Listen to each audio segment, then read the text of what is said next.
বিসমিল্লাহির রহমানির রহিম। আসসালামু আলাইকুম। রিতা মিতা ঢাকা কিচেন থেকে আমি মিতা।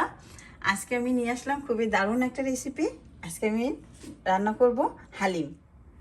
গরুর মাংস দিয়ে হালিম রান্না করার জন্য আমি কী কী নিলাম দেখিয়ে দিচ্ছি। এখানে আমি ডাল নিয়েছি, গম নিয়েছি, এখানে 1 কাপ, বুটের ডাল নিয়েছি 1 কাপ, মুসুরি ডাল নিয়েছি 1/3 টিস্পুন, মুগ ডাল নিয়েছি 1/3 টিস্পুন, পোলার চাল নিয়েছি 2 টেবিল চামচ, মাসকলাই ডাল নিয়েছি 2 টেবিল স্পুন। এখানে আমি মাংস নিয়েছি 1 কেজি। মাংস রান্না করার জন্য মরিচের গুঁড়ো নিয়েছি 2 টেবিল স্পুন, গরম মশলা নিয়েছি 1 টেবিল স্পুন, হলুদ গুঁড়ো নিয়েছি 1 টেবিল স্পুন, ধনিয়া গুঁড়া নিয়েছি 1 টেবিল স্পুন, জিরা গুঁড়ো নিয়েছি 1 টেবিল স্পুন। এখানে আমি পেঁয়াজ নিয়েছি 2 কাপ। 1 কাপ আমি মাংস রান্না করব, 1 কাপ আমি বেরেস্তার জন্য রাখবো। এখানে আদা রসুন নিয়েছি 3 টেবিল স্পুন। এখানে আমি হালিমটা সম্পূর্ণ রেডি হয়ে যাওয়ার পরে এই মশলাগুলো আমি গুঁড়ো করে দেব।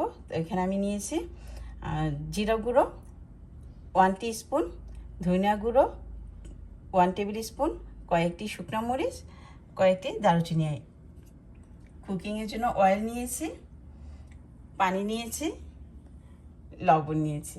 চলুন আমি এখন ডালগুলোকে সেদ্ধ করে ধুয়ে, ডালটা আমি সব কিছু একসাথে মিক্স করে ধুয়ে পরিষ্কার করে নিয়েছি। এখন আমি চুলোতে এটা বসে দিলাম, পানি ঢেলে দেব। এটা আমি এখন সিদ্ধ করব। এখানে আমি লবণ দিয়ে দিলাম, এখন আমি ঢেকে দেব। আর এই চুলোতে আমি গরুর মাংস বসিয়ে দিয়েছি, গমটাকে আমি ঢেকে দিলাম। এখন আমি সব মশলা একসাথে এখানে দিয়ে দিলাম। আদা রসুন পেস্টটাও দিয়ে দিলাম। পেঁয়াজ আমি অর্ধেকটা দেব, 1 কাপ, আর বাকি অর্ধেকটা আমি বেরেস্তা করে আমি পরিমাণ মতো লবণ দিয়ে দিচ্ছি।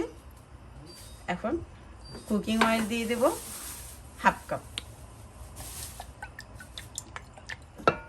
এখন আমি সব একসাথে মিক্স করে চুলাতে ঢাকনা দিয়ে বসিয়ে দেব। আমার মশলা মাখানো হয়ে গেছে, এখন আমি এটাকে ঢেকে দেব। চুলা আমি বসিয়ে দিয়েছি, ডাল দিয়ে দিয়েছি, ঢেকে দিলাম। আমার ডাল কি অবস্থা দেখি, ডাল বলক আসেনি, এখন আসবে, অপেক্ষা করি। আমার ডালে বলক চলে আসছে, ডালটা সিদ্ধ হওয়ার জন্য অপেক্ষা করতেছি। এখানে আমার মাংস বলক চলে আসছে, নিয়ে ছেড়ে দিচ্ছি, ঢেকে দিলাম। আমার ডালটা হয়ে গেছে, দেখুন সিদ্ধ হয়ে গেছে। এখন আমি এটাকে ঠান্ডা করে ব্লান্ড করে নেব। দেখি আমার মাংসটা কি অবস্থা। হ্যাঁ, মাংস আমার সম্পূর্ণ হয়ে গেছে, গলে গেছে। মাশাআল্লাহ, দেখুন কতটা সফট হয়েছে। এটা সম্পূর্ণ রেডি আমার হালিম রান্না করার জন্য। তো এখন আমি হালিমটা বসায় দেব। আমি যে হালিমের জন্য মশলাগুলো নিয়েছিলাম, এখন এগুলো হালকা করে ভেজে নেব। আমার ডালটা ব্লান্ড করে আমি চুলাতে বসিয়ে দিলাম। এখন এটা ভালো করে বলক আসলে তারপর আমি মাংসটা এখানে দিয়ে দেব। আমার হালিমের ডালটা বলক চলে আসছে, এখন আমি মাংসগুলো দিয়ে দেব। বিসমিল্লাহির রহমানির রহিম।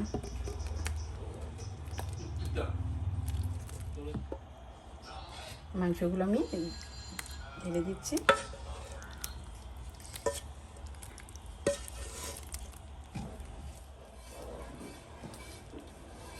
মাংসগুলোকে মিক্স করে দিচ্ছি।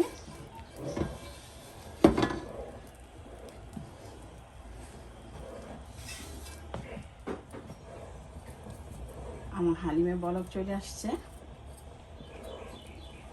অলমোস্ট হালিম আমার হয়ে গেছে। এখন আমি নামাবো। আমি যে মশলাটা টেলে নিয়েছিলাম সেটা গুঁড়ো করে এখানে এখন হালিমের মধ্যে আমি দিয়ে দিলাম। বিসমিল্লাহির রহমানির রহিম। আমার হালিম সম্পূর্ণ রেডি হয়ে গেছে।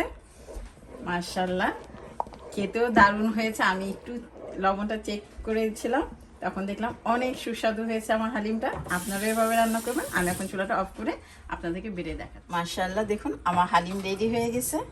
দেখতে যেমনটা ইয়ামি হয়েছে, খেতেও দারুণ মজা হয়েছে। আমি এখানে হালিমটাকে বেরেস্তা দিয়ে গার্নিশ করে নিয়েছি। আদা কুচি দিয়েছি, পুদিনা পাতা কুচি দিয়েছি, লেবু দিয়েছি। আপনারা এরকম করে বাসায় রান্না করে খাবেন। আর রিতা মিতাজ ঢাকা কিচেনকে কমেন্টস করে জানাবেন আমার রান্না কেমন হয়েছে। আমি খুশি হব, আপনাদেরও ভালো লাগবে আমার রান্না করে খেলে। আজকে আমি মিতা এখানেই বিদায় নিচ্ছি রিতা মিতাজ ঢাকা কিচেন থেকে। আসসালামু আলাইকুম, আল্লাহ হাফেজ।